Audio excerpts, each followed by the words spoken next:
сол жерде бір бәле жұмыс істе, ақша тап, үлкен қалаға барам, мен не істеймін, қалтамда ақша жоқ. Грузчик болдым. Бізді жетімдер үйіне өткізбес үшін мені нағашыларым асырап алған. Боқ нәрсемен айналысып кеттік. Мені 3 жылға қамап тастай жаздады. Тамақ дегенде майонез бен нан ғой. Хитрый болатын. Мал қылып жібердік ана тойда, кешірім сұраймын. Қылмыс көп болды. Қылмыс көп болды, гоп-стоп деген көп болды. Натуральный бейшара болдым. Кейде бір өксіп жылап алады. Алхамдулилля. Құда жан-жағымызға қараймыз, істеп түсінбедік, тағы да бір ауыл жерлерге келіп келатырмыз. По скриптам десейші. Бұл айтып тұрғаным барлығы далбаса сөз. Ты знай, из какого говна ты вышел? 88-дер, 89-дар қайда қазір етеміз, бүйтеміз. Расын айтқанда бұндай сұхбатты мен әлі ешкімге бермегем. Ассалаумағалейкум, құрметті көрермендер. Назарларыңызға Алаш Лайф бағдарламасының жаңа санын ұсынамыз. Бүгін бізде қонақта елімізге белгілі шоумен Айбат Никулин. Айбат, қош келдің. Рахмет. Қалай жағдай? Аллаға шүкір, бәрі жақсы, ойдағыдай. Шақырғандарына рахмет. Өзім күттім. Қашан шақырады екен деп. Келгеніме қуаныштымын. Рахмет, келіскеніне рахмет. Уақыт тауып. Енді ең бірінші сұрақ, дәстүрлі сұрақ, қай жақта туып өстің? Балалық шағын қай жақта өтті? Негізі туған жерім, кіндік қаным тамған жер, Жезқазған қаласы, Сатпаев. Сол жақта тудым, сол жақта 2-ші сыныпқа дейін оқыдым. 2-ші сыныптан кейін Жаңарқа ауданына Байдалы би, қазіргі аты Байдалы би, ол кезде мен көшіп келген кезде Дружба деген болған. Сол Дружбаға 2-ші класста көшіп келдім. Семьяға жағдайларына байланысты. Сол жақта сосын 9-ші сыныпқа дейін оқыдым. 9 бітіріп қалаға оқуға келдің. Қай жақта оқыдың? Жоқ, қалаға оқуға дегенде 9-ші сыныпта сол Байдалы би ауылында бітіріп, Жаңарқаға оқуға түстім. Жаңарқадағы қазір колледж, ол кезде СПТУ болған. Техникум. Техникум. Фазанка дейді ғой. Соған түстім 9-дан кейін. Оның да бір белгілі себептер болды оған түсуге керек. Өткені 9-шы сыныптан кейін маған мектептен тез кету керек болды. Қуып шықты деш? Ашығын айтқанда. Жоқ, қуып шыққан жоқ. Өткені қазір ұстаздарым көріп отырып мен айтып қалуым мүмкін. Оны қуған жоқпыз ғой ол деп. Солай кету керек болды да. Содан кейін 9-дан кейін қалаға үйдің іші жібермеді. Сен әлі кішкентайсың, жассың. Ол жақта кім бар? Жалпы не істейсің дегенмен. Сосын амал жоқ. Жаңарқаға техникумға түстім. Сол жерде 3 жыл оқыдым. Бір фермер деген маманды алып шықтық. Қазіргі таңда сол 3 жыл оқып біткеннен кейін қалаға келдім, Қарағанды қаласына. Қарағандыда оқуыңды жалғастырдың ба? Жоқ, Қарағанды оқуды жалғастырған жоқпын. Қарағандыда маған кез келген бір оқу орнына түсу керек болды. Өткені өзім қалаға кеткім келді. Негізі 9-шы сыныптан кейін мен оқуға түсем деген кезде үйдің іші қарсы болған. Оқуға бармайсың деп. Менің негізі арманым актер болуын. Мектеп кезінен бастап, Мектеп кезінен бастап менде актер болуын. Менде өзім кез келген скетчтерді ойнайтынмын.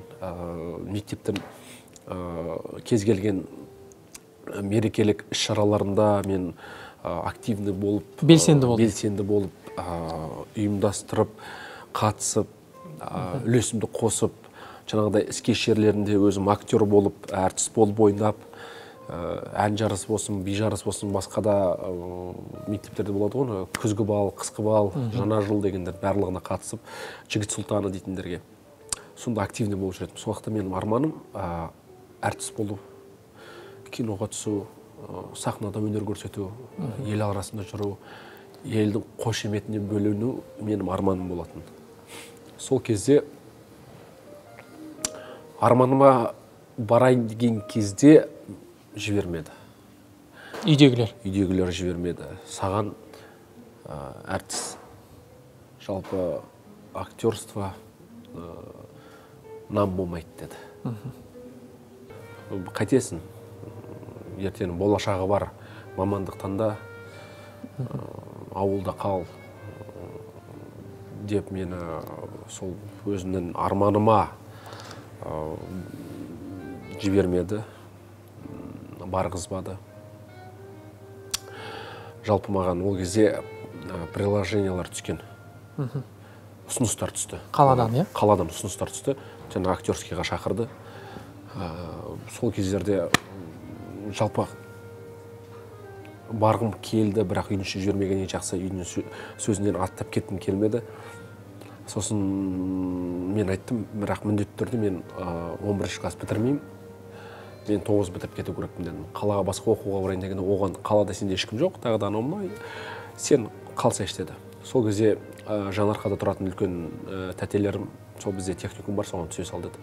Соған түстім, техникумда өйтіп бітіргеннен кейін, өйткені мен техникумда оқып жүрген өзінде де мен КВН саласына қатысып, сол техникумда мен тоже жаңағыдай белсенді іс-шараларына қатысып, өзімді жаңағыдай КВН саласынан көрсетіп, техникумның атынан жарыстарға қатысып жүретіміз. Сол кезде мен оқуды оқып жүргенде де мен білдім, что бұл оқу менікі емес. Әйтеуір оқыдым. Әйтеуір оқыдым. Әке шешесі жалпы үйдің ішінің сөзін жерге тастамайын, үміт артып отыр ғой. Әйтеуір қолыма бір қағаз алып шығайын деген мақсатпен оқып шықтым. Сол оқып шыққаннан кейін мен қалаға оқуға кетем дедім. Менің бір бүйрегім қалаға қарай тартып тұрды. Қалаға барайын, қалада көрейін, қаланың өміріңізді көрем, қалада өсейші деп. Сол кезде үйдің іші тағы да қарсы болды, бармайсың деді. Жалпы бізде Жаңарқа жақта жол бойы жұмысы қатты дамыған. Темір жол. Сол темір жолға бір жерге жұмысқа тұра сал деді. Таныстар арқылы тұрғызып жібереміз. Сол жерде бір бәле жұмыс істе, ақша тап, үй сал, сол жақта қал, үйлен деді. Мен айттым, жоқ, мен қалаға бару керекпін. Сол кезде ағайындар көп, туған туысқандар көп, барлығы қарсы болды. Қайтесің, қал деп. Бір күні шілде айы, жоқ, өтірік айтам, тамыз айы. Тамыз айының соңғы күндері дегенде бір 10 күн қалған тамыз айына. Үйде отырдым, қасымда өзімнен сол техникумда оқыған, 3 жыл қатарынан оқыған, әрі бір районда тұрамыз, бір көшеде тұрамыз. Берік Алпысбаев деген жан жолдасым. Осы күнге дейін араласамыз, жанұямызбен, балашағымызбен. Сол жан жолдасым Берік екеуміз кешкісін үйде отырып, күнде футбол ойнайтынбыз, қалаға кетейік деді. Ол да айтты, менде барғым келіп жүрді. Сосын екеумізде бір ой шықты, қашайық деген. Бір жағынан қорықтым, үлкен қалаға барам, мен не істеймін, қалтамда ақша жоқ. Бірақ менің алдымда кеткен таныс жолдас балалар, қыздар, сол қалаға оқуға кеткен, бәрі айтты, жақсы, нормально деп. Қолымда бір пакет, оның ішінде трико, бір джемпер бар, бір футболка, аяғымда сланцы, шорты, үстінде футболка, қолымда 700 теңге ақшамен записка тастап, мен қалаға шығып кеттім. Пойызға отырдық, 2-3 теңгемен пойызға келісіп алдық та, ол кезде 2-3 теңге дедім, қараған. Қай жылы ол? Ол где-то 2007 жылдың аяғы. 2007 дұрыс. 2007 жылы. Сол кезде 2007 жылы қалаға келдім, пойыздан түстік. Түскен бетте алдында дәу қала, сұрақ туындады маған.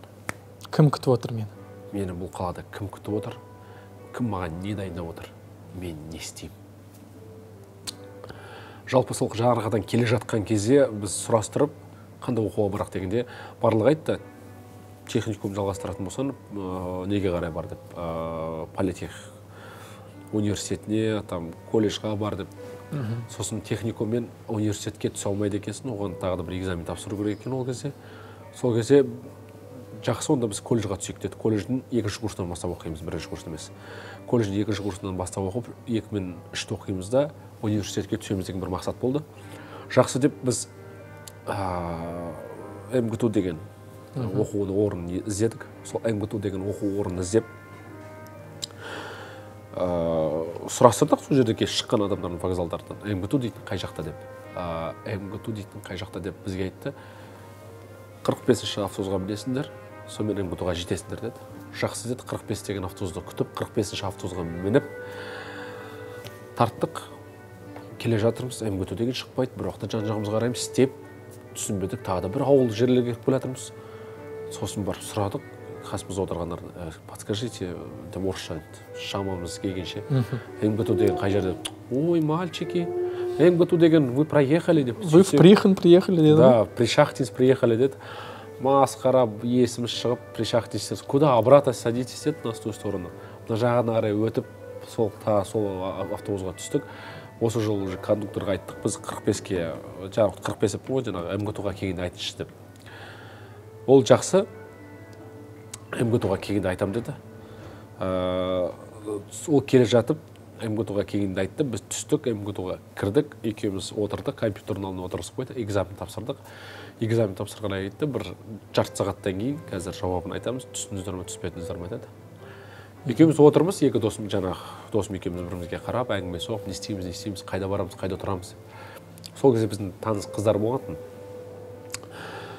Сол қыздар қалаға оқуға түскен. Ол қыздар сол Пришахтинск дейтін жерде квартира снимать етіп барады. Как раз сол қыздар бізді шақырған. Пока біз не квартира тапқанша келіп тұра тұрыңдар деп. Енді қыздар шақырып жатқан деген қалай енді, оған бармайсың. Біз қуана-қуана жарайды, о қыздар, барамыз деп. Жарты сағаттан кейін шықты. Все, вы поступили, документы принимаем, анау-мынау деп, екеуміз қуанып, оқуға түстік деп. Бірақ менде әлі ой болған жоқ, ар жақ мені іздеп жатыр ау деген, үйдің іші іздеп жатыр ау, мені уайымдап жатыр ау деген. Өйткені менің мақсатым сол қалаға келу болды, оқуға түсу болды. Оқу бір мақсатымның бір жартысы орындалғандай бір қуандым, бір қалаға келдім, оқуға түстім. Ал бірақ ар жағымда менде ой болған жоқ, мен не істеймін? Мен бұл қалада қалай күн көрем? Менің оқуымның ақшасын кім төлейді? Өйткені бір үлкен ой туындады. Енді ашығын айтатын болсақ, мен Сатпаев қаласынан Жанарқаға, қаладан ауылға көшуіме себеп болған ол жаңағы семья жағдайы деген, енді барлығы да білу керек деп ойлаймын, ол менің әке-шешемнің қайтыс болғаны. Әке-шешем бірден қайтыс болғаннан кейін бізді жетімдер үйіне өткізбес үшін мені нағашыларым асырап алған. Опекунство дейді ғой. Опекун алып, мен нағашыларым сол Жанарқанікі. Жанарқанікі болып, Дұржыбанікі, сол үлкен әжем, менің мамамның мамасы, бізді опекун алып, бізді асырап алды. Бізді дегенде мен және туған әпкем, біз екеуміз. Екеуміз асырап алды, біз ол кезде 6 жастамыз ба? Жоқ, 2-ші класс бітірдік, 8-іміз. 8 жастамыз, біз содан бастап асырап алды. Содан кейін маған барлығы қарсы болды. Оқуыма түсуіме, жаңағы бағанағы айтқан. Өйткені қорқыты ғой енді. Қорқыты. Бұзылып кетеді деп.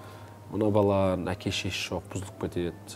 Мына баланың артында тіреуші жоқ. Бұл баланың оқуын ақшасын кім төлейді? Өйткені ол кезде де мен нағашылар жағымда кішкене жағдайда қатты емес тұғын.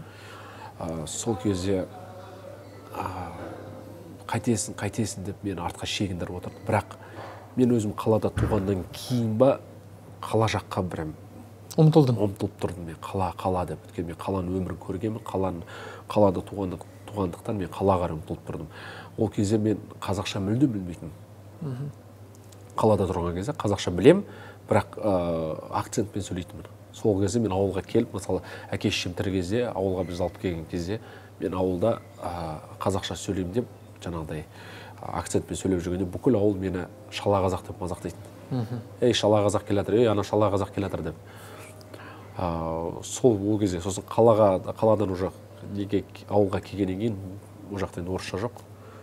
Бірыңғай қазақша болғаннан кейін мен орысшаны ұмытып қалдым мүлдем. Сосын уже ауылдан қалаға келгенде мен вообще орысша білген жоқпын. Мен қиналдым.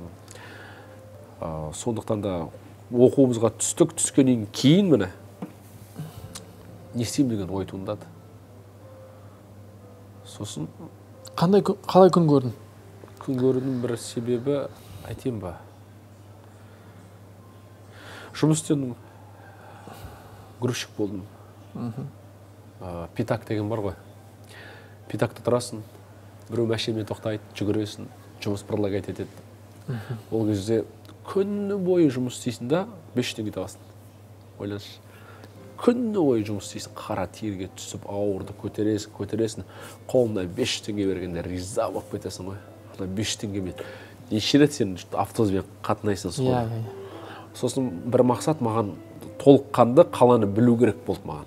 Бұл дәу қаланы маған тез жаттап біліп алу керек болды. Мен бір ақшаны аямадым. Сосын мен кішкене андай болатын, шустрый, хитрый болатын. Кей кездерде проезд төлемейтін.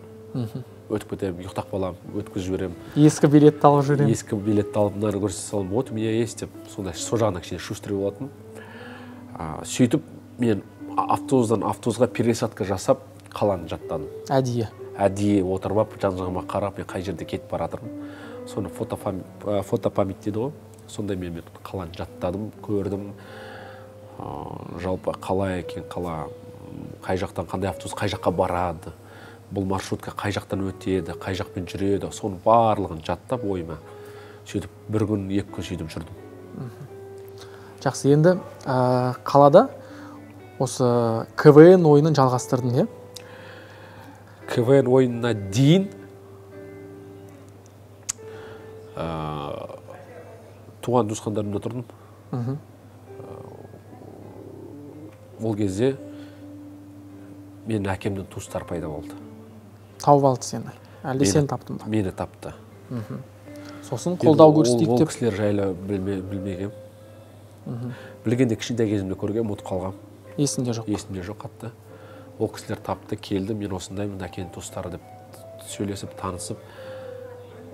Бірақ анамның туыстары, нағашыларым қарсы болды.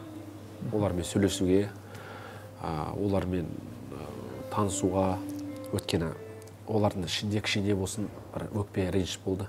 Неге? Сен кішкентай кезінде қалып қойған кезде неге олар келмеді сені іздеп? Керек қылмады ол кезде? Керек қылмады. Қиын кезде? Қиын кезде. Сен қазір өсіп жетілгеннен кейін келіп тұр. Деген сондай бір реніш болды. Бірақ айтады ғой, кішкене бойымда қан бар ғой енді. Қан тартты. Қан жібермейді, қан тартты. Мен өзімде бір танысқым келді, сөйлескім келді, кім екендерін көргім келді, мен тұқымым кім екенін. Жалпы, сосын қалаға келген бетте сол әкемнің туыстарының үйінде тұрдым. Әкемнің үйінде туыстарында тұрған кезде жалпы біреудің үйінде тұрған қиын ғой негізі. Қас-қабағына қарайсың. Не істеп жүр, не қылып жүр. Содан маған грузчик болу, жаңағыдай питакта тұру қатты ұнамады. Мен кішкене ширақ, шустрый болғандықтан, бірақ төбелескіш болатын. Айтады ғой, ауылдың бродягасы болады ондай. Бұзық баласы болды. Бұзық баласы болды, шапкасын былай қайырбап. 88-дер, 89-дар қайда қазір, еттеміз, биттеміз деген өзімше бір не болып жүр. Сол кезде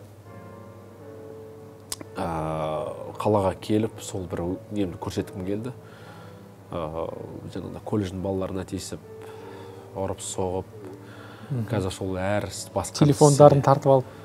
Ол кезде гоп-стоп деген болды ғой. Иә. Қазір көріп отырғандар, сен екен деп айтып жүрмін. Неше телефон тартып алдың сонда? Есіңде ме? Қазір көріп отырғандар, сен екен ғой, менің телефонды ұрлаған деп. Цумға неше телефон тапсырдың, соны айтшы? Ол кезде цум жоқ. Алтын арба. Ол кезде цумды білмейміз біз. Цумға кіру біз үшін арман болатын. Біз сол базардан қайтатынбыз. Шығыс базарына барып предлагать етіп, сотка сатып. Сол сататын соткамыз 1000 теңге, 2000 теңге, 3000 теңге өтеді. Ол кезде әжептәуір ақша ғой? Ол кезде ол әжептәуір ақша біз үшін. Сөйтіп күн көре бастадым. Бір күні питакты ұмыттым. Питакты ұмыттым, өткені ауырдан үстімен, жеңілдің астымен жүргім келді. Оңай ақша, біреуді деп тартып алып, оны өткізе салып, оңай болды біз үшін. Сондай кішкене банда құра бастадық. Сондай балалар жинала бастады қасыма. Өз айтады ғой, сен қандай іспен айналысасың, маңайда сондайлар жиналады деген рас екен. маңайына сондайлар жиналады деген. Қандай іспен айналыса бастадым, сондайлар жинала бастады, сондайлармен жүре бастадық. Бір жерде квартира сыймайды, сол жерде жүре бастадық, сол жерде ішіп жеп, күндіз ұрлап, кешке ақшаны сатып, сол ақшаға ішіп жеп, отырыстар жасап, қыздарды шақырып, үйтіп, в общем, боқ нәрсемен айналысып кеттік. Керегі жоқ дүниемен. Қазір оны ешкімге де айтады, дұшпаныма да тілемеймін ондайды. Жалпы сондай айналысқаннан кейін бір күні айтады ғой, каждое дело, плохое дело, оно боком выйдет дейді. Ол желкенен шығады дейді. Қандай кесір тиді сонда сол істе? Кесір дегенде, ол кесір тиген жоқ, наоборот жақсыға тиді ғой деп ойлаймын мен. Кесір дегенде қалай енді? Мен соны істеп, нені түсіндің? Мысалы, біреуден соткасын тартып алдым да, келе жатқан бетте ориентировка беріп, мені полиция қызметкерлері моментально ұстап, мені 3 жылға қамап тастай жазады. Ол жерде хулиганство мен жаңағы гоп-стоп дегендерге 3 жыл беріп жатты. Ол кезде қалада қатты дамып жатты өйткені гоп-стоп деген. Соның бірі мен болып, мен Михайловке полицияға ұсталып қап, сол жерде 3 жылға кетіп қала жаздағам, 2 күн бойы мені айтады ғой, пытали. Ұрып соғып мойында, қалғандар қайда. Өйткені біз көп болдық. Айтады, группировка дейді ғой. Организованный преступный группировка. Да, сондай группировка жасадық бізде. Қайдады біз енді жігіт болған екен мойындамайсың, айтпайсың. Қайда екен, олар 2 күн бойы қинап, ұрып соғып, еще көгермейтіндей ұрады ғой. Ешқай жерінде. Олардың ұрудың манералары бар екен. Сөйтіп ұрып соғып, әйтеуір через кого-то менің жаңағы әкемнің туыстары естіп, сол жерге келіп, жаңағы бір ағам танысы шығып, сол жерде Михайловке отделениедан бір танысы шығып, мені шығарып алды. Алып шықты. Алып шыққаннан кейін үйге апарып отырысып қойды ағам. Айтады ғой, бетпе-бет отырып жігітше сөйлесті, что бұл болмайды екен. Содан сол ағамның үйінің жанында не болды? Стоянка. Сол стоянкаға охранник қып тұрғызып қойды мені. Охранник болдым. Охранник болып жұмыс істеп жүрдім. Спокойно, емін еркін. Машиналарға тиіскен жоқсың ба? Жоқ. Өзің күзетіп жүрген? Жоқ, ондайлар істеген жоқпыз. Машина күзетіп, сол жерде ақшамды тауып, әйтеуір нәпақамды тауып, тапқан тиым, әйтеуір киім алып, кішкене болсын жүрдім. Бірақ сонда да ол ақша жетпейді. Бір сутка жұмыс істеп, бір сутка демаласың. Кішкене болсын қиын болды бас жағында. Өйткені ұйықтамайсың, машинаға қарау керексің. Ол маңайда ұрлық дегендерді көп болды, соның бәрін қарау керексің. Еще жаспын. Бір күні сол жұмыста отырған кезде нападение жасады. Сол отырған будкама. Өткені айтып отырмын ғой, ол заманда гоп-стоп деген қылмыс көп болды. Қылмыс көп болды, гоп-стоп деген көп болды. Білмеймін, ол кездегі полициялар қайда жүргені бар ғой. Өткені өзімізде сонымен айналыстық та, біз қатты солмайтынбыз. Бірақ мен өзім ұсталып қалған кетір айтады ғой, бір жерімді қысып, ағам айтқан жұмысқа кіріп, сол жерде отырған кезде айтады ғой, жаңағы өзім істеген дүниелерім өзім басыма келді. Өткені сол жерде отырған кезде по полной программе меня ограбили. Соткамды тартып алды, сол күні бойы жинаған ақшам бәрін тартып алып, сыпырып, жымқырып жоқ болып кетті. Зардап шегіп отырмын жаңағындай істеп кеткеннен кейін. Сосын қалада келе жатқан кезде автобустың ішінде бір танысымды көріп қалдым. Жаңарқада кезінде жаңағы жарыстарға қатысып, мен техникумның атынан КВН ойнап жүрген кезде, олар басқа мектептің атынан КВН ойнайтын. Сол танысымды көріп қалдым. Қайда бара жатсың дедім. Осындай кастингқа баратым деді. Қандай кастинг дегенде, КВН-ден кастинг болып жатыр деді. Командаға балалар жинап жатыр деді. Мен жұмысыма бара жатқам. Өзімнің жұмысына бара жаттым, стоянкаға. Тоқтап қалдым, тұра тұршы дедім. Қай жерде отыр, айтасың ба, мен барайын деді. Ол мені тартқысы келмеді ма? Ол маған, короче, ол жаққа уже бәрін шақырып қойды. Определенно 10 адамды, 40 адам ішінен 10 адамды іріктеп алды. Осы біз 10-мыз. Солар ғана баратымыз, ол жаққа басқа бармайды ешкім деді. Мен айттым, жарайды, мен қатыспай қой кастингқа. Мені ала салшы, жай өзің қасына деді. Жай досым болып мен отырам деді. Ол мақұл деді. Бірақ маған жұмысқа бару керек болды. Сен кешкі сағат 6-та осындай жерге кел деді. Жақсы, жұмысыма бардым. Жұмысыма отырып, кешкі сағат 6-та бүкіл мәшинелер кіргеннен кейін біреуді шақырып алып, жұмысқа соны тастап кеттім да, кастингқа қарай тартып кеттім. Кастингқа барып отырдым, жаңағы досыммен кіріп, балалар отыр. Жаңағы өзінше мен деген КВНщиктер, үлкендер, старшилар отыр. Осындай команда құрып жатырмыз, үйту керек, бүйту керек деді. Отырып, ой салып жатты ортаға. Мынандай әзіл бар, мынандай не істеуге болады деп. Сол жерде капитан болып отырған Диас Нұрғалиев. Сол капитан болып отырды. Ол кезде танымайсыңдар бір-бірін? Ол кезде танымаймыз бір-бірімізді. Сол капитан деді, маған бәрі таныстырып, осы капитан деді. Қалған балалар бар, жас студенттер. Солармен бәрімен танысып, жай отырдық. Сосын жаңағы идея ортаға тастап жатты да. Сол кезде мен жай ойым салып отырдым. Битсек бола ма деген сияқты. Битсек ше деп. Сосын жаңағыдай бір ойнайтын кезінде мен деп ұмтылып әдейі. Мен ойнап берші, мен сізге көрсем қалай ойнау керек деп ше, әдейі өзімді көрсеткім келіп. Сол жерде бір өтірік әзілдер айтып, шутить етіп. И Диасқа қатты өттім. Диас қатты күлді. Күліп, қайта сен кім тұрады деп басқалардың аузынан жауап тастады. Маған сен бір біледі деп. Мен айтқан кезде ол қайта күле береді. Мен өзіме ішімнен приятно болатын. Жаңағы мен алып келген досым маған бүйтіп кішкене ала көзбен қарап, жақтырмай. Типа, не істеп отырсың? Жаңағыдай келіп тыныш отырамын деп едің ғой деген сияқты. Типа, что ты отбираешь наш хлеб деген сияқты болды ғой. Сөйтіп қарап отырды маған. Бір уақытта барлықтарым шай ішеміз дедік, тамақ ішейік деді. Шай деген тамақ қой. Тамақ дегенде майонез бен нан ғой. Сол уақыттың тамағы дер. Олардың тамақтары жаңағы үлкен КВНщиктердің печенье мен май, 3 желания дейтін май, олардың біз үшін уау. Артық ақша болса роллтон дейсің ғой. Роллтон, олар роллтон жеп отыр, ал біз сол майонез бен нан жеп отырмыз мына жақта. Жаңағыдай кішкентай КВНщиктер. И солардың ішінен, 10 жігіттің ішінен мені шақырып алды. Оның қасында... Жүр бізбен тамақ іш деді ма? Ернармет, ұмытып қалдым мен. Қасында, Диастың қасында тағы да біреу болатын. Сосын оның қасында тағы біреу 3 жігіт өзі. Диас, сосын жаңа қасында 2 жігіт бардым. Сол кезде айтты ма, сен жүр бізбен қарап отырасыз деді.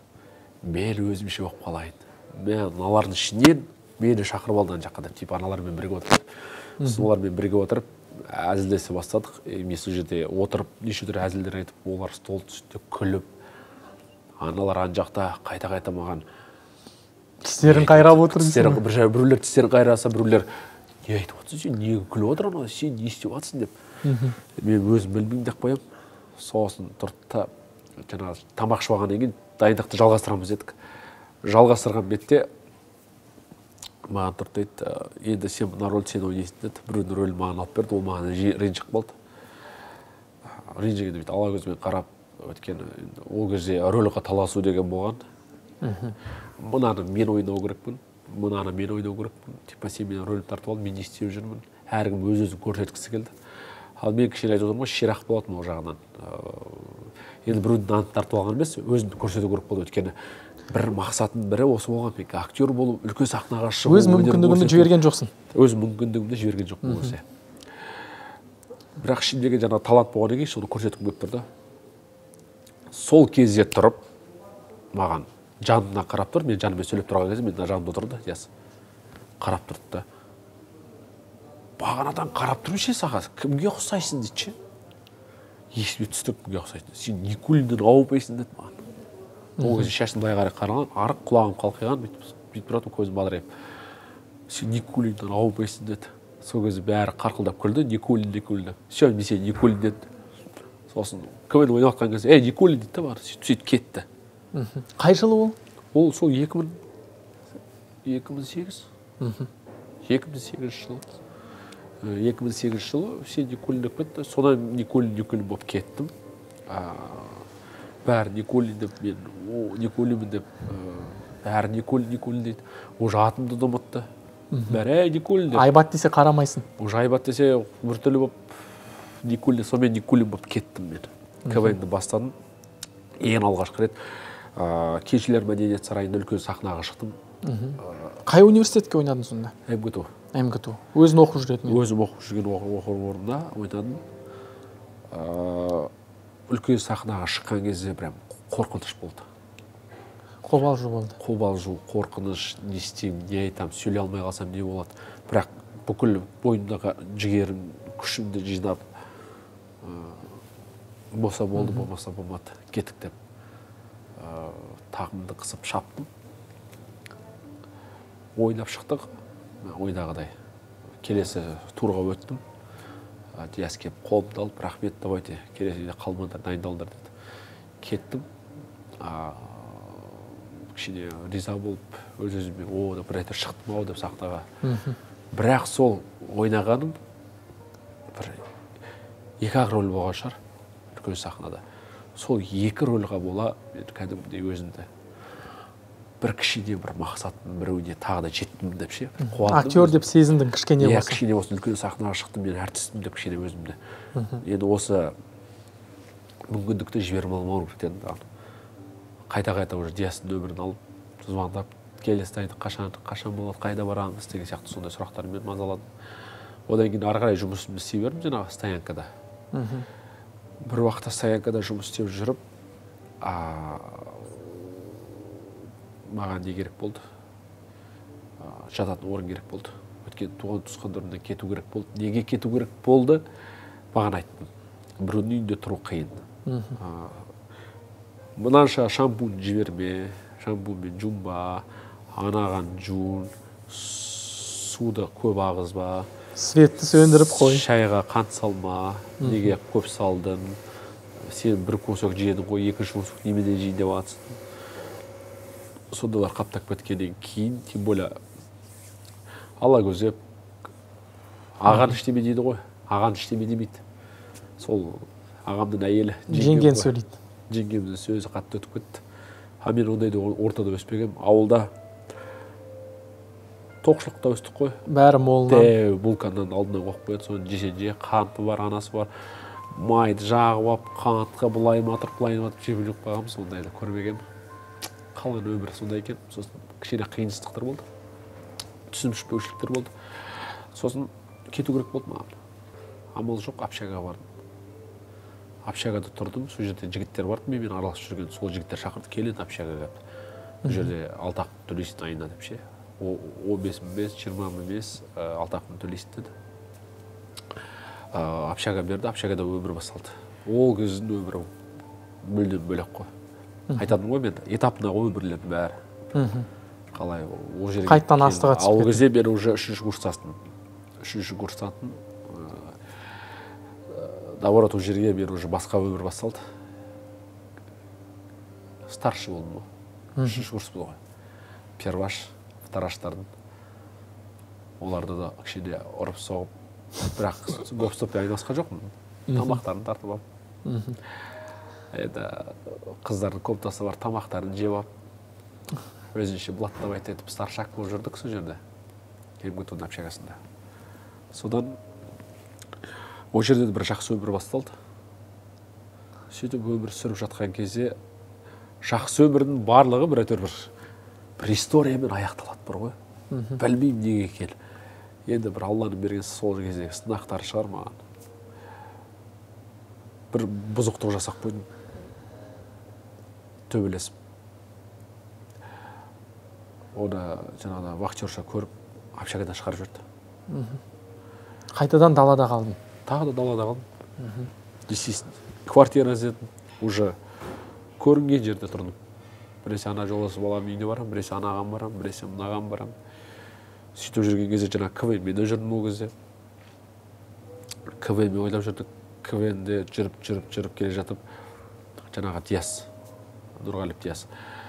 КВН-ға тартып, КВН-де көп шуткалар беріп, КВН-де кішкене жарқылдай бастадым. Өз-өзімді көрсетіп, өзімді көріп, орынды көрсетіп, өнерімді көрсетіп, жарқылдап келе жатқан кезде Диас маған пырла кетеді. Жалпы жаңағыдай басты рөлдерді. Мен басты рөлдерді ала бастадым.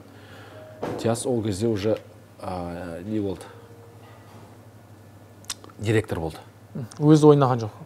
КВН лигасының директоры болды. Қарағанды КВН лигасының директоры болды. Қасында Думан дегені бар. Біздерді уже неге шақыра бастады. Республиканский ойындарға сыртқа шыға бастадық. Сол кезде қала көре бастадым. Алматы қаласын көрдім, Астана деп жан-жаққа шығып, ел танып, өзімді бір басқа қырынан көрдім да, сыртта қалай басқа өмірді көргеннен кейін адам өзгереді. Ойы өзгереді. Өз ойы өзгереді, қалай екен барлығы өзгереді. Соның барлығын көріп сол кезде куртка жоқ менде, қыстық куртка жоқ. Өйткені ақша, оқуым ақшасы кетеді. Тапқан таяғымда киім ала алмаймын. Ауылдан бір звондап қояды, оларға бір звондап қояды, әлі барған жоқпын ауылға, 2 жыл болды. Сол кезде Диас маған курткасын берді. Сол жақсылықты әлі ұмытпаймын. Өйткені действительно бір көңіл толқитындай жағдай болған. Сол кезде бір жағынан анау бар бұрынғы әке шешемнің өмірден өткені, кейде бір өксіп жылап алады. Әкем сен қайдасың, анам сен қайдасың. Көмек береді адам жоқ. Мен не істеп жүрмін қалада деп, жалғыз өзім қалада келе жатқан кезде баратын жерім жоқ, паналайтын үйім жоқ, жататын жастығым жоқ, жамылатын көрпем жоқ, киінетін киімім жоқ. Мен кіммін деп жүрген кезде ойлайтын, әкем, шешем қайдасыңдар деп, не істейін деп. Сол кезде кішкене болсын қол үшін көмегін берген Диастың. Киімін беріп, жаңағы курткасын беріп, аяғымда аяқ киім, қақаған аяз, аяғымда туфлимен жүрмін. Сол кезде Диас саған аяқ киім алып беремін деп, маған аяқ киім алып берген. Ол жақсылығын ұмытпаймын. Бір уақытта үйім жоқ болып жүрген кезде Диас өз үйінде де паналатты бізді. Диаспен бірге бір квартира тұрдым. Оның әкесі бар, шешесі бар, бауыры бар, сестрасы бар. Осыншама адам бір үйде тұратынбыз. Ол қалай? Ол мен өнерін бағалады. Сен талантты боласың, сен талантты жоғалып кетпе. Болашағым бар деді. Сен болашағым бар. Қасыма жүрші деп. Оқуымды бітірдім. Дипломды қолыма алдым. Қандай мамандық оқыдың? Финансист. КВН-да жұлдыз болдың, жасыратыны жоқ. Ел сені Никулин ретінде таныды. Асабалықты қалай бастадың? Асабалықта жалпы жаңағы сол тағы да Диасқа тіреледі. Диас өзінің үйінде паналатып жүрген кезде маған айтты, тойға шайық деді. Ол кезде Диас енді бастады тойға КВН-ді кіргізу. Ол кезде қатты той, қазіргідей көп еместін. Определенный ресторандар бартын, мақты-мақты деген. Сол ресторандардың барлығына барып кіретіміз, предлагать ететіміз КВН деп. Сол кезде ең алғашқы Шаңырақ деген ресторан бартын, 16-шы магазин жақта. Сол Шаңырақ ресторанына барып, Диас екеуміз полковниктен юбилей, по-моему, 50 жас ойдым. Тойына барып, КВН ойнадық. Грубо айтқанда, лажав айтеттім. В общем, бәріміз қылдым. Содан не керек? Диас шықты да, ұрысқан жоқ. Болмайтын ау деді, дайындалу керек деді. Дайындалдық. Келесі тойларға шыға бастадық. Тойларда уже тойларға атым шыға бастады. Сахна былай тұрсын, тойларға атым шыға бастады. Ақша таба бастадым. Уже басқаны тойдағы той бизнесін жігіттер көріп, мына КВНщик не көрдің ғой, қазір қайратын алады, давай тойлар шығарыңдар деп. Уже клиенттер сондай бастады. Сөйтіп Диаспен шықтым, Талғат дейтін тамадамен шықтым, КВНщикпен, Ержігітпен, Русия дегенмен көп адамдармен шықтым. Тек КВН қоясың, 10-15 минут кетесің. Кетеміз, ақшамызды алып кетеміз, 5 теңге, 2,5 теңгеден бөліп аламыз. 2,5 теңгеден бөлеміз, ол кезде 10 бергенде вообще ризамыз, 5 мыңнан бөліп аламыз. Бір кездерде 15 мың болған кезде 7,500 теңгеден бөліп алып, сол күні бізде вечеринка ғой. Дискотека барамыз, анда-мында бүйтіп жүреміз. Сөйтіп КВНмен жүрдік. Бір уақытта барлығы маған айтатын, тамада болсайшы. Сен тамада болсан айрасың деп. Сен прям мықты жүргізесің деп сөйтіп жүретін, мен айтамын. Өз ойында болған жоқ. Бірақ болған жоқ, мүлдем болған жоқ, мен тамада боламын деген. Күндердің көрі мен уже бөлек шықтым. Бөлек квартира, жаңа қасымда жолдас балалар бар, квартира снимать еттік. Квартира снимать еткеннен кейін неден балалармен тұра бастадық. Сол кезде Талғат Шағырбаев деген бардың. КВНщик, тамада таниды көз. Сол екеуміз Абрикос дейтін ресторанда ең алғашқы тойымыз өткіздік. Қандай той болды? Кешірім сұраймын. Мал қылып жүрдік ана тойда, кешірім сұраймын.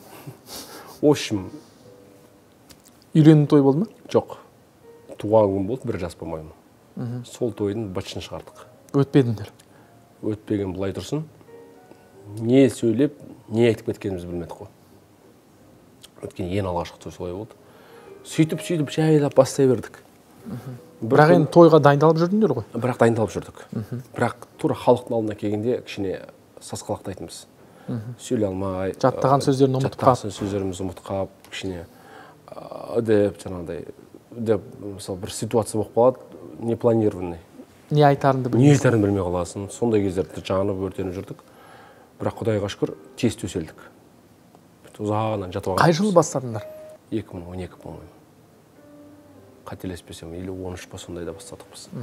Өйткені ол уақытқа дейін біз КВН ойнадық, сахнада жүрдік, басқа қалаларға шықтық. По-моему, 2013. Үшін ақшаның қадірін білген жоқпыз. Бұлай да шаштық ол кездерде. Сол кезде қыз дегенді жақсы көрмейтін. Айтады ғой, махаббат болмайтын менде. Құр әйтеуір уақыт өткізу, бір қызбен жүріп жүрсін, әйтеуір қызым бар деген сияқты қылып, уақыт өткізіп бүйтіп енді болады ғой. Я деп кездесіп жүрсің, бір кездесесің, паркты 1-2 айналасың, беттен ішесің, қайтасын сөйтіп жүретінбіз. Бірақ қызға ғашық болу болмағандың. Бір уақытта жаңа өзімнің қазіргі әйелімді кездестірдім. Ол кезде енді сразу бүйтіп ғашық болған жоқпын, ұнаттым, симпатия болды. Қандай жағдайда таныстыңдар? Жалпы менің досымның қызы сол әйелінің подружкасы болған. Сол арқылы. И то досымыздың туған күні болды. Клубқа бардық, Петролин деген. Ол кезде Петролин мықты клубтардың бірін. Сол клубқа барды. Сол клубқа жаңағы менің әйелімді, мен подружкасын шақырған. Подружкасы болып менің әйелім келді. Ғалия келді, есімі Ғалия. Ғалия келді. Ол клубқа бірінші рет келіп тұр екен. Клубқа шығып жүр, енді бірақ андай үлкен клубтарға, дискотека деген бармаған. Үйінше жібермейді. Бірнеше рет жаңа подружкасы болмай алып шыққан екен. Үйті ол подружкасының үйіне қонуға барған. Сөйтіп сол жерде таныстық, сосын нөмір алып, жай-жайдан сөйлесе бастадым. Сөйтіп жүрегі. Ол сені енді таныған шығар? Никулин КВН ойнап жүрген, әлде КВН көрермені болған жоқ па?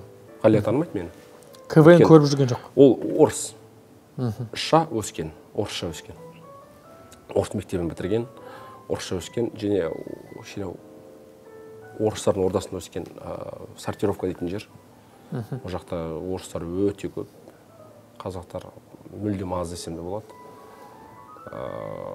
Сол жақта өскен, сол жақта мектебін бітірген.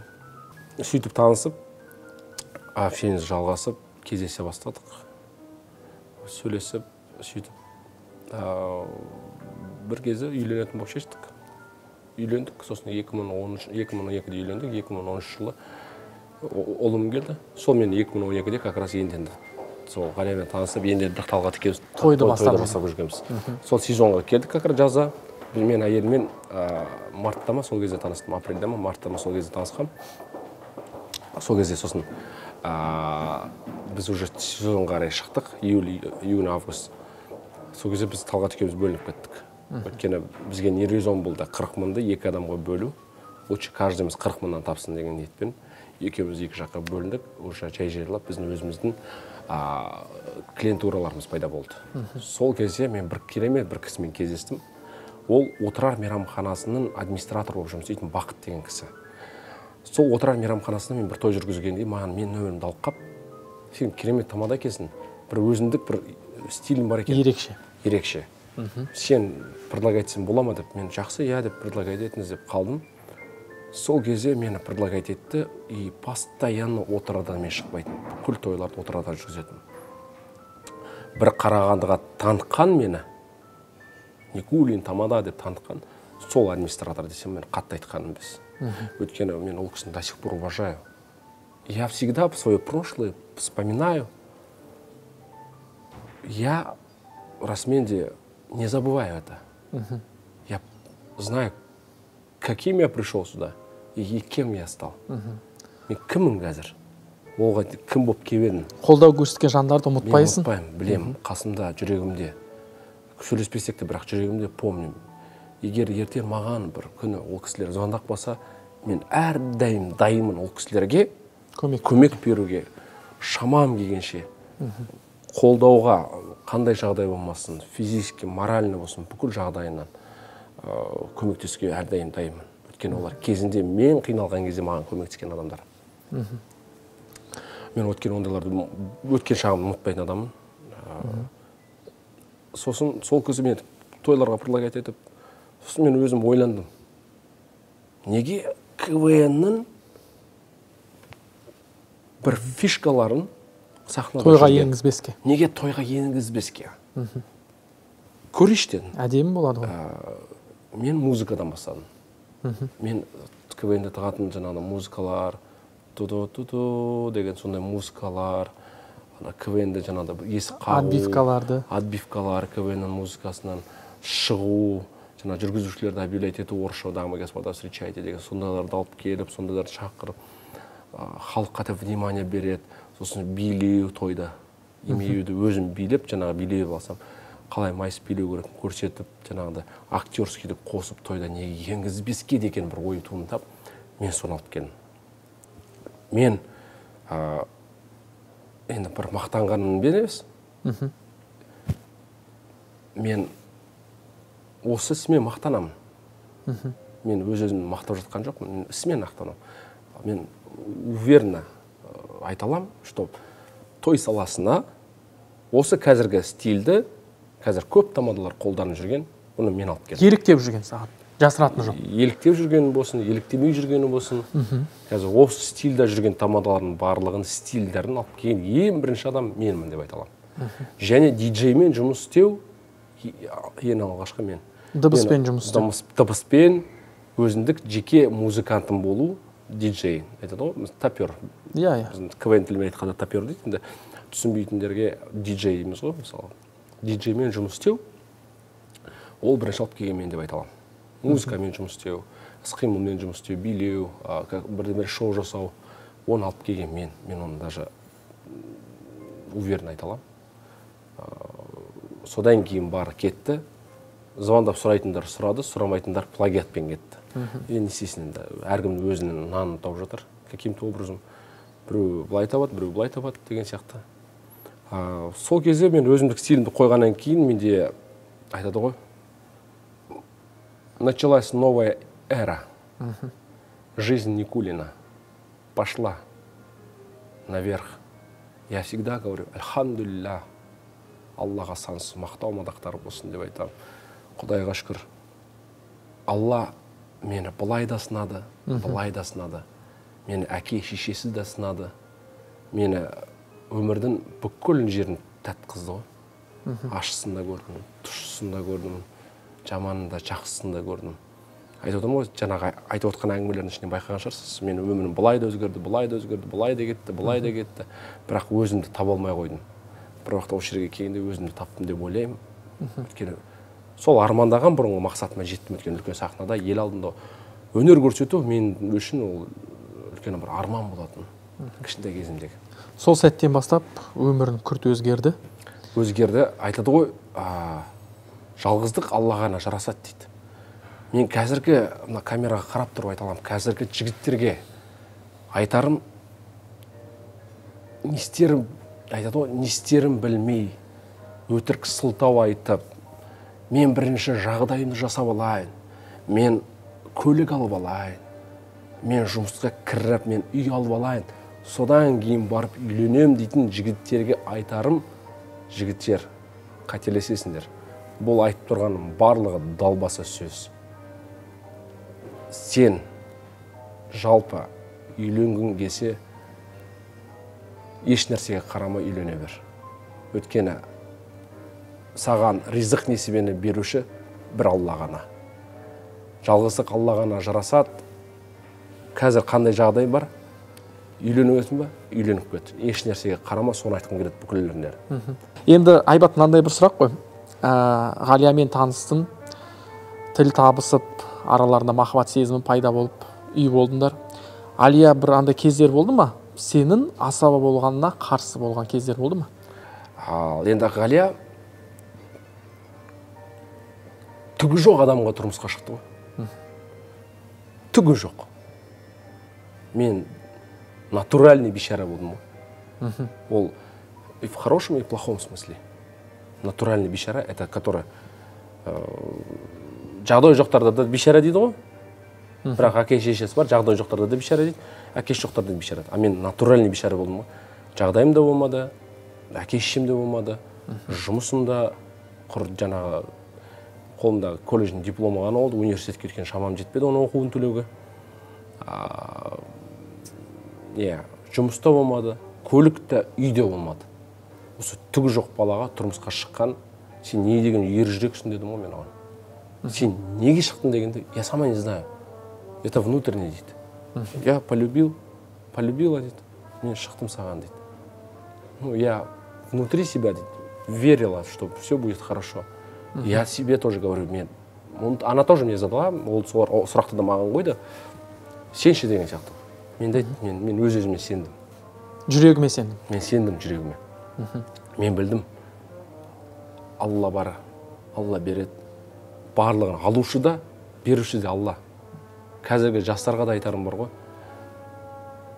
Қайдағы жоқ, бос әңгімені қойып, жалпы мен жас кезімде істеген қателіктерге айтады ғой, бармай, жас кездеріңізден бастап ойларыңызды жинақтап, жігерлеріңізді жинақтап, бір жұмыс істер жасаңыздар деп айтам. Сұранысқа ие болған сайын сен жұмыс істеу керексің. Жұмысты тынбай еңбек ету керексің. Ұйықтамау керексің сен. Саған ақша түсіп жатыр ма? Значит, сен бір орында қатып қалмау керексің. Өсу керек. Өсу керек, жаңартып отыру керек. Чтоб мықты болу үшін, одан сайын мықты болу үшін. А мен іздендім, мен ізденісім қатты болады, мен тоқтамайтын, мен ізденетім. Мен бір бәле көрсем, соны есіме сақтап, соны жазып алып, соны іске асырмайынша мен тынбайтынмын. Іске асырғаннан кейін барып, оны көрсеткеннен кейін барып, кішкене өзіне дейтін, келесіге көшіп, сөйтіп тынбай еңбек ететім. Жұмыс істеп, ізденіп, бір жерден алып, өзімнің стиліме ұйқастырып, музыкамен дайындалып, адамдар іздеп, сөйлесіп, сол баяғы менің ширақтығым осы жерде де көмектесетін маған. Өзім сондай ширақтанып, бір бәлерді істеп, айтады ғой, сылпын-сылпын деп өтіп кететін жерлерді өтіп кетіп, кейбіреулердің қолдарын алатын, о, көке деп танысатын жерлерін танысып кетіп, аудитория жинай бастадым. Ол аудитория сосын дальнейшем маған көмектесе бастады. Олар басқаларға предлагать етеді. Сөйтіп жүріп, Қарағандыға танала кеттім. Никулин деген. Мен сол КВН ойнап жүрген кезде мені көп өнердегі ағаларым мені жек көретін. Жақтыртпайтын. Кім мынау? Сайық мазақтар келді деп. Біз сайық мазаққа теңейтін. Не мынау? Арбақай, жырбақайлар келді. Бір маймылдар келді. Сөйтіп сөйлейтін, оны жасырмай қойын. Бірақ кім екен айтпай қойын. Намысына тиді ма сол кезде? Намысыма тигенде тиген жоқ. Қалай енді? Білмеймін, маған. Енді КВН ойнап жүрген кезде расымен де солай болды ғой, тойда мысалы. Иә. Бірақ қандай болатын ше, мен андай адамын. Бәрібір. Жақын қабылдамайсың.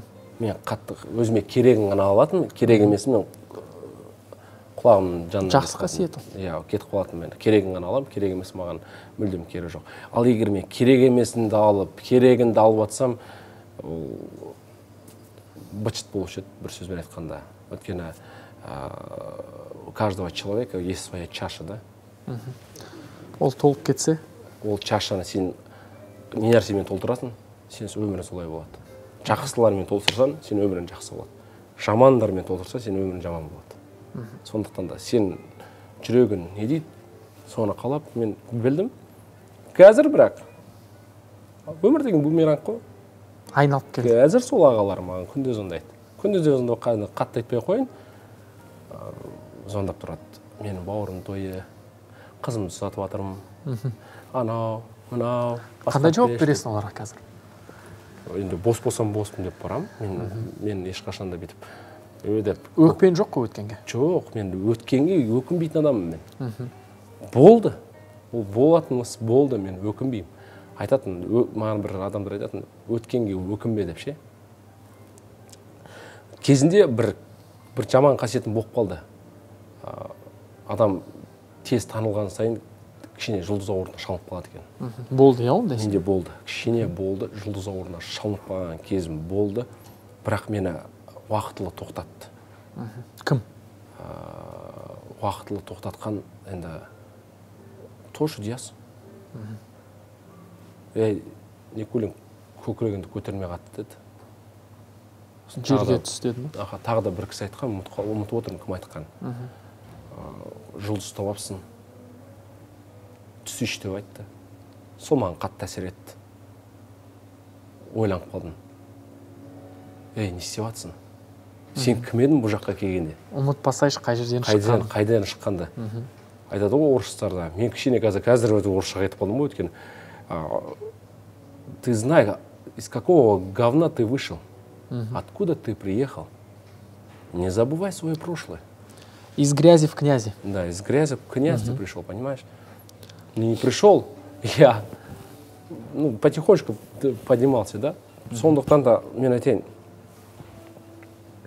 ақырындап өзі тәрбиелеп аласың өзіңді, жайлап, бірақ қатты қудалаған жоқпын. Құдайға шүкір бұл. Қазір енді Аллаға шүкір Никулин деген атым бар. Қазір тек қана арқа өнеріне емес, арқаның мақтанышы болып елімізге танымал болып жүрген шоуменсің. Қазіргі таңда туған туысқандармен жақсы араласам. Жақсы. Да. Әке жақтан да, ана жақтан да. Әкем жақта қатты емес, бірақ араласамыз. Сәлеміміз дұрыс. Сәлеміміз дұрыс. Енді ешқандай өкпе ренжім жоқ ол кісілерге де. Мен ешкімге ренжімеймін.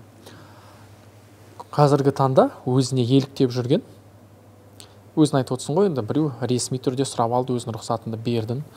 Плагиатпен айналысып жүрген шоумендерге айтар сөзін. Ұзаққа бармайды. Тек қана плагиатпен айналысып жүрген жігіттерге айтарым, ұзаққа бармайсыңдар. Жігіттер, ойланыңыздар. Өзіндік бір мен дейтін бір ойларыңызды қосып, өзіндік бір ойып тұрып орындалатын бір жанр, стиль ойлап тауып, тынбай еңбек етулер керексіздер. Ал жай ғана ютубты ашып тастап, инстаграмды ашып тастап, біреудің істегенін қайталап, ұрлау ұзаққа бармайды жігіттер. Мен сендерге сразу айтайын. Бұндай бастаманың ғұмыры жоқ. Жақсы, енді мынандай бір сұрақ. Бос уақытында немен айналысасың? Хобби дейміз ғой? Футбол. Мен өте қатты футбол ойнағанды жақсы көремін. Мен болельщикпін. Өткен мен жаңа бір өмірімнің ортасына айтқан жоқпын. Мен футболмен айналысқам. Мен ауылда, Жаңарқада Рахат футбол клубында ойнағам. Мен 6 жылдай футбол ойнағам. 6 жылда бөтір етпей қойын, 3 жылдай футбол ойнағам. Футболшы болғың келді? Үздік қақпашы болғам. Үздік футболшы болдым. Мен сондай спортқа бейім адам. Қандай команданың жанкүйерісің? Мен Реал Мадрид командасының жанкүйерімін, және Криштиану Роналдоның жанкүйерімін. Ол қандай командада ойнаса, мен сол командаға жанкүйерім деп айта алмаймын. Мен сол ойыншыға жанкүйерім. Енді бізде мынандай бір дәстүрлі сұрақтар бар, әр қонағымызға қоятын. 10 жылдан кейін Алла қаласа Айбат қандай? Бір Алла біледі. Мен бұл сұраққа жауап бермеймін. Ертеңгі күнім не болатынын білмеймін. Қандай мақсат қоясың өзіне? Қазіргі таңда. Дұрыс мақсат, Алла қаласа бизнесмен болғым келеді.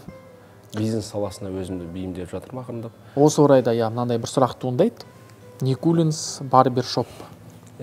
Қазір қадамың құтты болсын, жемісін көр. Рахмет. Шын ниеттен тілектеспіз. Барбершопты ашуға қалай туындады осындай ой? Айтайын ба, мен қазір бұл айтсам бір түрлі болар шығар. Өйткені бұны да бір берген Алла. Ол қалай? Әр бала дүниеге келген сайын, әр баланың өзінен несібесі болады. Несібесі болады. Мен бірінші балам дүниеге келген кезде, мен алғашқы рет көлік сатып алдым. Көліктің иесі болдым мен. Екінші балам дүниеге келгенде, мен квартира сатып алдым. Ипотекасыз, ешкімге қарызсыз мен квартира сатып алдым. Ол квартираны мен 3 ұйықтасам да алам деп ойлаған емеспін. Жолым болып, тойдың арқасында. Тойдың арқасында, бірақ ол кезде ондай қомақты ақша болған жоқ менде квартира алатындай. Мен әлі бір 4-5 жыл жүрем квартира, сосын алам деп жүргем. Бірақ сол кезде бір жолым ашылып, бір айтады ғой, бір Алла бір бергендей болды. Бір жолым ашылып, ол баламның екінші балам дүниеге келген кезде, сол баламның несібесі болды. Квартира алу. Ал енді үшінші балам дүниеге келді, Дінні Мұхаммед. Мына бизнес аштым да. Мен үшінші балам дүниеге келген кезде, мен Ғалияға айттым. Ғалия, қарашы, енді біз білмейміз, аха, дедім ше. Не істерімізді. Қазір той бар, аха, квартирамыз бар, машинамыз бар, Аллаға шүкір, альхамдулилля. Бірақ келешекте қандай істейміз, қандай жоспар, не ашамыз, не қыламыз деп тұрған кезде Алла беріп тастады. Мен айтайын, бір 3 ұйықтасам да түсіме кірген емес. Мен барбершоп сатып аламын деген. Ашамын, оны бизнес қылып нетемін деп ойлаған емеспін. Мүлдем ойлаған емеспін. Бұның барлығы сол аяқ астынан келген дүние. Сол тағы да ойлайтын, сол үшінші ұлымның несібесі деп ойлаймын. Үшінші осы бизнесті ашқан. Бірақ қазір Аллаға шүкір, бұл бизнесқа да төселіп алдық. Алда жоспар Жезқазған қаласынан ашу, осы Астана қаласынан Никулинс барбершопын ашу. Және де өзімнің жаңағы өткен жерім Жаңарқадан ашу. Сол болашақтағы жоспарланып жатқан қазіргі жоспарлардың бірі. Енді бұны ешкіммен бөліспегем. Алғашқы болып тұрған сізбен бөлісіп отырмын. Бүгін өткен бір ашық бір сұхбат болып отыр. Расын айтқанда, бұндай сұхбатты мен әлі ешкімге бермегем. Ешкіммен бүйтіп ашылып сөйлеспегем. Өткені сұрайды, бірақ бер жағын сұрайды. Көбісі ар жағында айтады ғой, бүйтіп душевно сұрап көрген емес, мен де душевно айтылып көрген емес. Не уақыт жетпейді, не болмайды. Иә, бұл шынымен де біз үшін де бір ерекше сұхбат болып отыр. Әдемі әңгіме болып отыр. Ниет үшін рахмет. 10 жылдан кейін той басқарасың ба? Егер де менің түрім шалға ұқсамаған 25 жастағы жігіт сияқты болып тұрсам, қазіргідей сұраныс болса, Алла қаласа, сұраныс болып тұрса, неге басқармасқа? Басқарам. Бірақ ол кезде басқаша болады шығар, білмеймін. Тоже бәлен түгелен деп айта алмаймын. Бір Алла біледі. Қазір Қарағандыдан көшетін ой бар ма? Жоқ. Астанаға мысалы? Жоқ, маған бәрі айтады. Бәрі осы сұрақты қояды. Қашан көшесің Астанадан? Астанаға.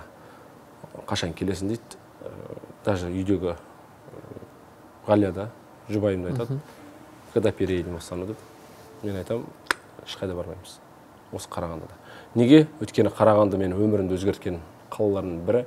Мен ол Қарағандыны сүйем, жан тәніммен сүйем. Ол Қарағанды, ол қаланы. Мен үшін өте бір ыстық қалалардың бірі. Менің өмірім басталған жер. Сені тұлға қылған Қарағанды? Мені тұлға қылған, мені өмірімнің керемет жер басталғаны, менің балаларымның дүниеге келген жері. Мен жалпы адам бола бастаған жерім осы ғой, Қарағандыда. Мен кішкене өзімді, білмеймін енді, басқа қалаларда көре алмаймын өзімді. Бір жоғалтып алатын сияқтымын. Енді Айбат, мынандай бір сұрақ. Той саласында жүріп, көптеген жұлдыздармен кездесесің тойда. Сен үшін ең маңызды 3 фото жұлдыздармен түскен. Бізде осындай бір айдар бар бағдарламада. Ең маңызды 3 фото. Жұлдыздармен. Досмұқасан. 3-ші орын. Досмұқасан. Жоқ, 3-ші орын біз. 1-ші орыннан бастаймыз, Мәссаған, көп қой оның бәрі. Қайсысын айта бересің? Енді өзіне бір жақын тұратын 3 фото. Димаш Құдайбергеновпен түстім. әлі Қытайға бармай тұрып, мен оның өнеріне тәнті болып, Славян базарынан көріп, прям жан тәніммен тыңдап, өнерін сүйіп қалдым. Тынбай магнитофоны былай айналдырып тыңдайтынбыз, ол Музарт. Бірақ өкінішке орай бірігіп үшеуімен түскен фото жоқ, жеке түскендерім бар. Сәкенмен, кіммен. Жақсы, осыдан бір 3 жыл бұрын Қарағанды қаласында Никулин Event деген агентство ашқан болатынсыз. Қазір ол агентство жұмыс жасай ма? Жоқ, қазір жасамайды. Ол осы жақында ғана жабылды. Официально жабылды. Временно тоқтап тұр деп те өтірік айтпай қояйын. Ол официально жабылды. Өйткені мен ода жұмыс істеу үшін маған уақыт керек. Уақыт емес, мен тамадалық тастау керек. Қатар алып жүре алмадым. Өйткені бас көз болып жүру керек. Ұйымдастырушы болғаннан кейін, event деген ұйымдастырушы тойды ұйымдастырады. Айбат, Инстаграмға қанша уақыт бөлесің? Ауру бұл. Инстаграмға кейде көп бөліп қоям уақыт бар. Бұл мен күресіп жатырмыз қазір. Инстаграмның настройкасында уақыт шектеулі деген бір несі бар. Уақыт белгілі қойып қоясың бір уақытты. Сол уақыттан кейін Инстаграм өшіп қалады. Соған қойып алдық, 45 минут отырамыз. Жақсы. Енді бізде мынандай бір айдар бар бағдарламамызда. Көрермендерден сұрақ. Соны қойып жүрейін. Жанболат Әбдікәрім мынандай бір сұрақ қойыпты. Бос уақытын қалай өткізеді? Бос уақытымды балалармен өткіземін. Жанұяммен бірге өткіземін. Үйде болып, балалармен бір жерге шығып, қысты күні катокқа, жаз күндері пляжға, және футбол. Жаңа айтып отырмын, футбол ойнағанды қатты жақсы көремін. Спортқа қатты бейімделгенмін, өйткені мен қандай болмасын бір спортта алып отырамын. Бірақ қазіргі айналысып жүргенмін мен футбол. Ері Сарышаған мынандай бір сұрақ қойыпты. Ассалаумағалейкум, Айбат өз жұмысының шебері. Қаладағы тойлардан көреміз. Ауылды жерден той алмаудың себебі неде? Себебін шындық айтатын болсам, кезінде бір ауылға барғанбыз. Ауылға барғаннан кейін қала көрмеген жігіттер қоқан-лоққы көрсетіп, жалпы сол ауылдан тірі жібермей жаздады. Содан кейін қазір мен ауылға шыққанды мүлдем қойдым. Бірнеше қиыншылық жағдайлар болды бізде ауылдарға барып жүрген кезде. Бірнеше рет болды. Содан кейін қойдық біз ауылдарға барғанды. Қазіргі таңда бірақ барын болады ше, бірақ басқа қаладағы тойларымды үлгермей жатамын. Өйткені о жақтан енді мәшинемен қатынасу қиындау болады, жүріп тұру, басқада мысалы уақыты келмей жатады. Егер уақыты келсе, онда барасың. Жақсы. Ито, мен айтып кетейін ба? Сұрап алу керекпін. Ол той иесі қандай авторитет? Ауылға сөз ететін, жігіттерге сөз ететін жігіт па, жігіт емес па? Өйткені бір кісілер обещать етіп, жаңағы ауылдың жігіттеріне сөз етпей, басымызға чуть-чуть карагандийский бутылка кикпіті жазаған. Мен хорошо, что басымды бұғыл көрдім, қабырғаға барып тиді, ол жағарылды, сөйтіп қашып. Қай жылы болған жағдай? Есімде жоқ, сол 2014-тер ма, 15-тер ма, сондай жерлерді болған. Қашып құтылып, бір үйге қонып, бүкіл ауыл болып іздеп бізді, келесін таң атпай, елге көрінбей, ұйықтап жатқан кезде елге көрінбей қашқанбыз. Содан кейін. Жақсы, көрермен себебін түсінді деген ойдамыз. Енді келесі сұрақ. Қазіргі Айбаттың гонорары қанша дейді? Шынайы жауап беріңіздер, өйткені барлық қонақтарымыздан сұраймыз. Бір айда шамамен қанша ақша табасың? Ақша мәселесіне келген кезде мен ешқашан жауап бермеймін. Себебі? Оны кімдегім білгісі келсе, жеке жазғандар болады личкаға, мен сонда ғана жауап берем. Бұлай айтады, публично. мен ондай сұраққа жауап беруден бас тартамын. Өйткені айтады ғой, мен өзім біреудің ақшасын санаған жек көретін адам. Жақсы. Енді өз бойында миллион алам. По скриптам десейші. Қоя саған ойнайтам. Айбаттың басты мотиваторы кім? Мотиватор менің бала-шағам. Қазіргі таңда менің мотиваторларым ұлдарым ғой. Мен шыны керек қазір жақсы әке болу жолында жұмыс істеп жатырмын. Жақсы жар, күйеу болу мақсатында жұмыс істеп жатырмын. Жақсы күйеу бала, жақсы ұл болу мақсатында жұмыс істеп жатырмын. Оның барлығын жұмыс істеу алдында адам өзінен баста дейді. Мен өзімнен бастап жатырмын барлығын. Өзімнен бастап, өзімнің тәрбиемді жөндеп, өзімнің түр-әлпетімді жөндеп, жалпы жаман қасиеттердің барлығын алып тастап,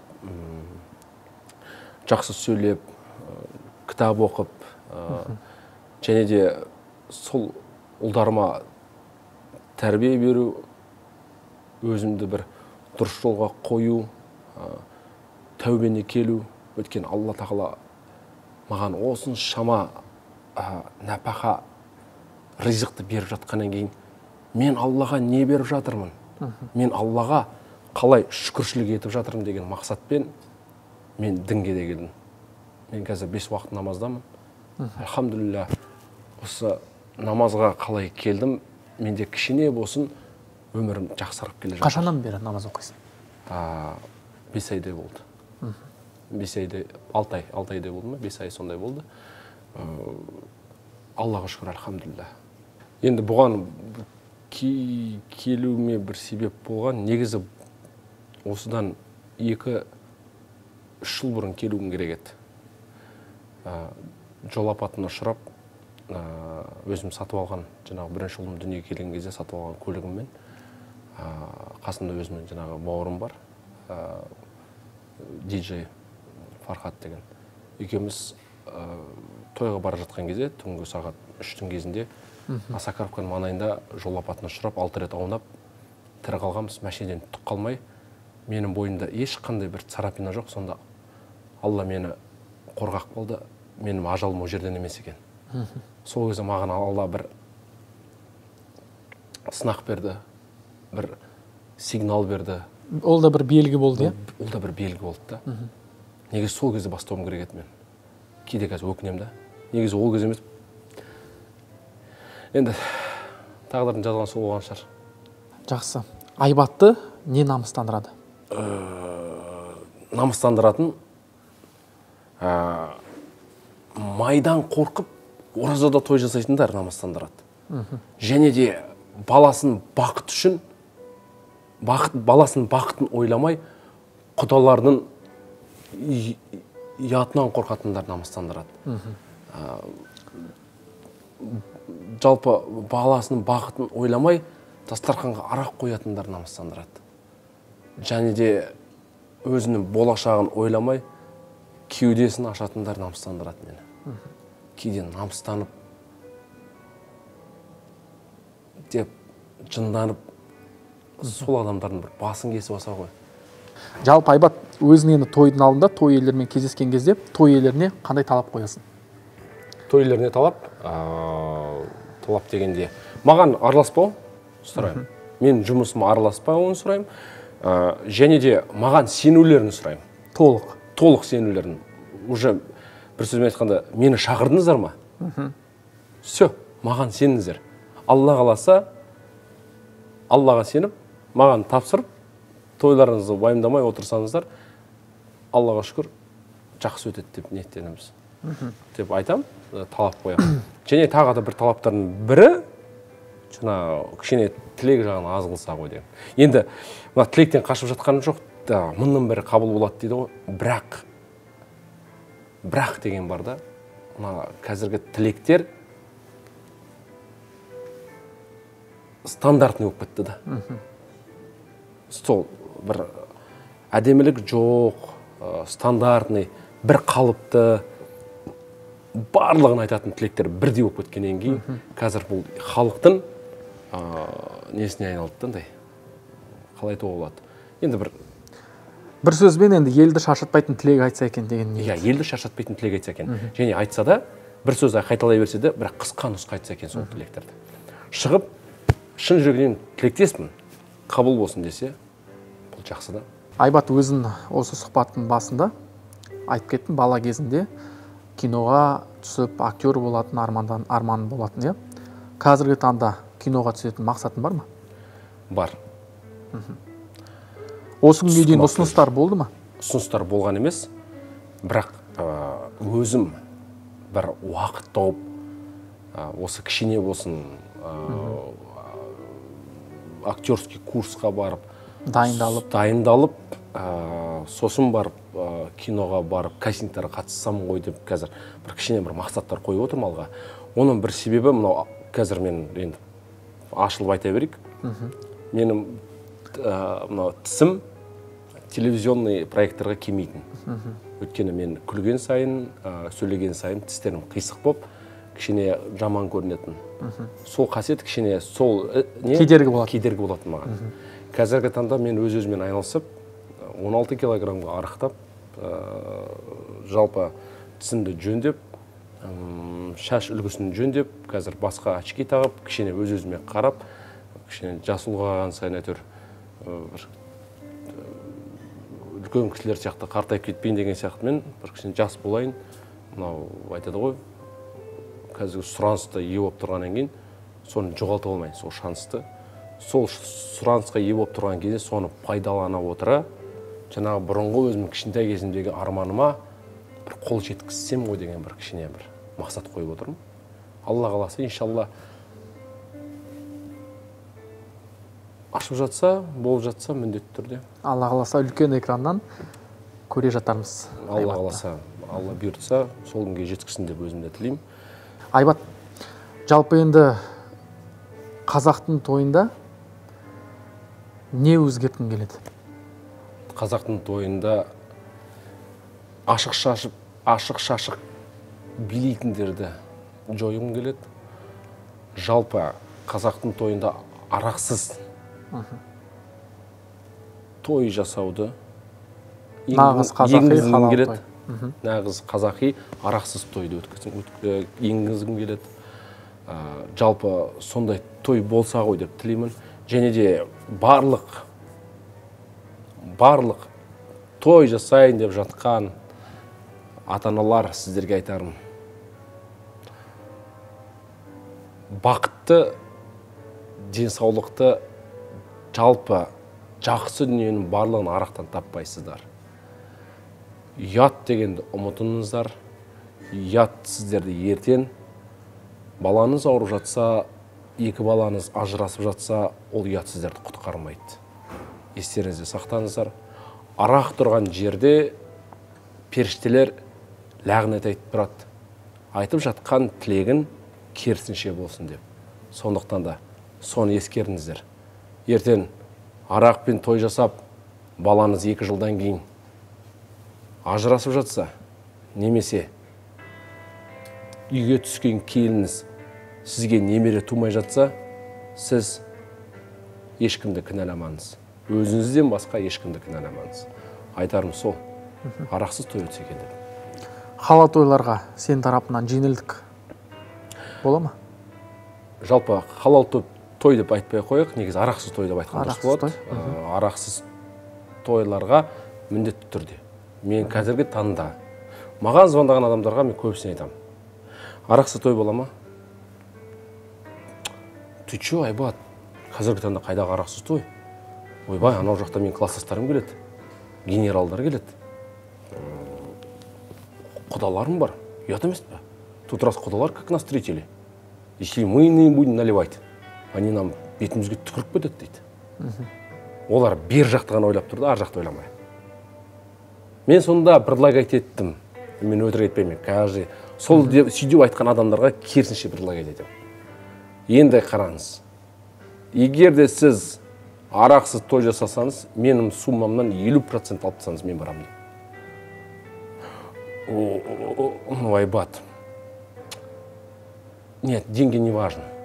Деньги у нас есть. Мы в этом плане там все нормально. Не могу дейді. Мен әдейі қайтадан айттым. Ендеше битик, мен сіздің тойыңызға бесплатно барам, арақсыз той жасайсыз ба дедім. Көнген жоқ бәрібір. Көнген жоқ. Мен тұрдым да айттым. Сіз беретін маған сумманы керісінше мен берейін, мен бірақ тойыңызды бесплатно басқарып беремін. Арақсыз той жасайсыз ба дедім. Бәрібір келіскен жоқ. Келіскен жоқ. Ендеше кешіріңіз, мен сіздің тойыңызға келмеймін дедім.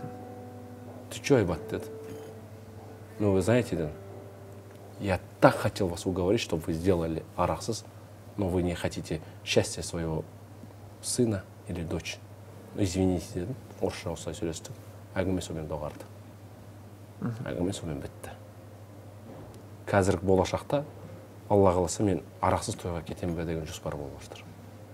Болашақта арақсыз. Мен қазір осы жақында өткен жаңа жылдық корпоративтерден кейін өз-өзіме сөз бердім. Жалпы барлығына сөз бердім, жанұяма барлығына. Мен корпоратив басқармаймын деп. Сөз бердім, корпоратив басқармаймын.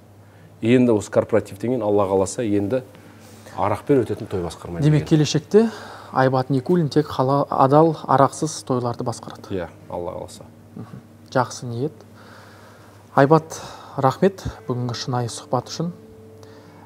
Елге мәлім емес көптеген ақпарат айттың. Осы сұхбат арқылы Айбатты жана қырынан таниды деген ойдамыз. Көп рахмет. Ұлдарын аман болсын, жанұяң аман болсын. Тапқан ақшан ең бастысы берекелі болсын. Биік-биік шыңдардан көріне бер.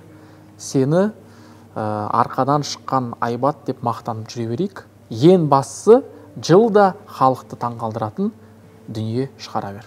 Әумин. Құрметті көрермендер, толық сұхбатты Айбат Никулинмен бүгін болған Алаш Лайф YouTube арнасынан тамашалайсыздар, тіркеліңіздер. Айбат Никулинмен өте шынайы, көңілді сұхбат болды. Рахмет, Айбат. Сіздерге рахмет. Біздің бағдарламамызға бастаған істеріңізге Алла берекесін берсін. Алға баса беріңіздер. Жалпы бастап жатқан жұмыстарыңыз оңды болсын. Сәттілік, тек қана жігіттер алға. Осындай сұхбаттарыңызға шын көңілдеріңізбен мені шақырып, шынайы менімен сөйлескендеріңіз үшін сіздерге алғысым шексіз. Алла разы болсын. Сіздер де аман болыңыздар. Бастаған істеріңізге береке берсін, жақсылық болсын. Ауырмаңыздар. Қуаныштым. Рахмет, Айбат. Сау болыңыздар. Сау болыңыздар. Келесі сұхбатта жүздескенше.